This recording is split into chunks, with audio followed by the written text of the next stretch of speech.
இன்றைக்கி ரொம்ப டேஸ்டியான மட்டன் பிரியாணிங்க. ரொம்ப குயிக்கான மெத்தடில் குக்கர்லேயே எப்படி செய்யலான்னு பார்க்கலாங்க. அதுக்கு ஃபஸ்ட்டு குக்கரில் 1/2 கிலோ அளவுக்கு மட்டன் க்ளீன் பண்ணி வச்சுருக்கிற மட்டனில் 2 டேபிள் ஸ்பூன் வரமிளகாத்தூள், உப்பு சேர்த்துட்டு நம்ம அரிசி எதில் அளக்கிறோமோ அதுலேயே 3 டம்ளர் அளவுக்கு தண்ணி சேர்த்துக்கோங்க. தண்ணி சேர்த்துட்டு 6 விசில் விட்டு எடுத்துக்கலாங்க. அதுக்கப்புறம் அரிசி நம்ம ஊற வச்சுக்கலாம். அரிசி வந்துட்டு நான் 2 டம்ளர் அளவுக்கு சீரக சம்பா அரிசி எடுத்துருக்கேங்க. 2 டம்ளர்னால் அரை கிலோ. 1/2 கிலோ மட்டனுக்கு 1/2 கிலோ அரிசி எடுத்திங்கன்னா டேஸ்ட்டு நல்லாயிருக்குங்க. 2-3 டைம் வாஷ் பண்ணிவிட்டு தண்ணியெல்லாம் இல்லாமல் ட்ரெயின் பண்ணி வச்சுருங்க. அதுலேயே ஊறிக்கும்.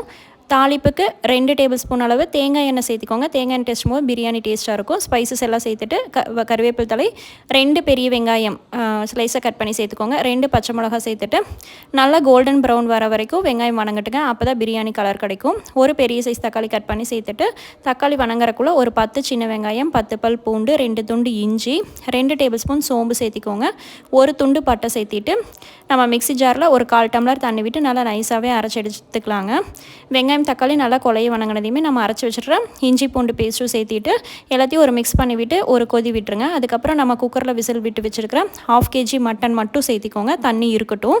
2 டேபிள் ஸ்பூன் நான் பிரியாணி மசால் மட்டும் சேர்த்துருக்கேங்க. வரமிளகாத்தூள் ஃபஸ்ட்டு ஆட் பண்ணனால சேர்த்துல. பிரியாணி மசால் மட்டும் 2 டேபிள் ஸ்பூன் சேர்த்திட்டு அரிசி ஊற வச்சுருக்கிற அரிசியும் சேர்த்துட்டு 2 டம்ளர் வந்துட்டு மொத்தமாக 3 டம்ளர் தண்ணிக்கு நான் 2 டம்ளர் மட்டன் வேக வச்ச தண்ணி, 1 டம்ளர் சாதா தண்ணி, 2 டம்ளர் அரிசிக்கு 3 டம்ளர் தண்ணி விட்டுக்கோங்க.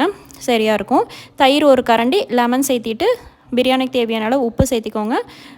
புதினா தலை சேர்த்திட்டு மீடியம் ஃப்ளேமில் வச்சு 2 விசில் விட்டு எடுத்திங்கன்னா சூப்பராக நம்மளுக்கு தம் பிரியாணி மாதிரியே ஒரு ஹோட்டல் ஸ்டைல் பிரியாணி மாதிரியே சூப்பராக இருக்குங்க. டேஸ்ட் அல்டிமேட்டாக இருக்கும். ட்ரை பண்ணி பாருங்கள், நல்லாயிருக்கும்.